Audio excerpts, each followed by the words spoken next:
Hi, welcome to yoyo TV.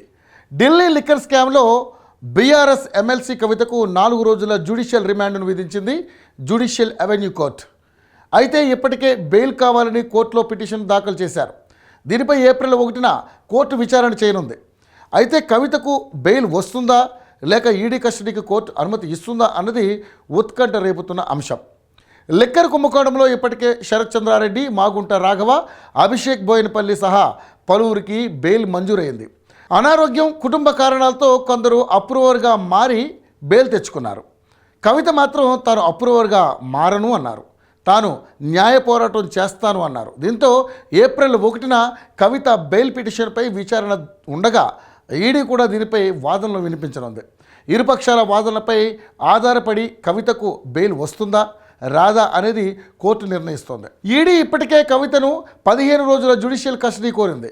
ఈ కేసులో కేజ్రీవాల్ A1గా ఉన్నారు, కవిత A2గా ఉన్నారు. అయితే కవితకు బెయిల్ ఇస్తే ఆధారాలను ట్యాంపర్ చేసే అవకాశం ఉందని ఈడీ భావిస్తోంది. సాక్షులను ప్రభావితం చేసే అవకాశం ఉందని కోర్టుకు రిమాండ్ రిపోర్ట్లో తెలిపింది. ఇందుకే మరికొన్ని రోజులు కస్టడీ కావాలని ఈడీ వాదనలు వినిపించింది.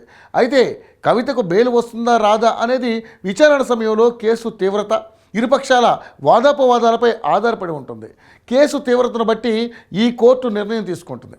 ఈ కేసులో నిందితులు కేసుపై ప్రభావం చూపే అవకాశం ఎంత, బెయిల్ ఇస్తే సాక్షులను ప్రభావితం చేసే అవకాశం ఉందా, ఆధారాలను ధ్వంసం చేసే ఛాన్స్ ఉందా, నిందితులు దేశం వదిలి వెళ్ళే అవకాశం ఉందా, ఇలా పలు అంశాలను కోర్టు పరిగణలోకి తీసుకుంటుంది. అవసరమైతే పాస్పోర్టు కూడా సరెండర్ చేయించుకునే ఛాన్స్ ఉంది. ఏప్రిల్ 9న కవిత జ్యుడిషియల్ కస్టడీ ముగియనుంది. ఈలోపు అంటే వచ్చే నెల 1న కవిత బెయిల్ పిటిషన్ విచారణకు రానుంది. ట్రయల్ కోర్టులో బెయిల్ రాకపోతే హైకోర్టు లేదా సుప్రీంకోర్టును ఆశ్రయించే అవకాశం లేకపోలేదు.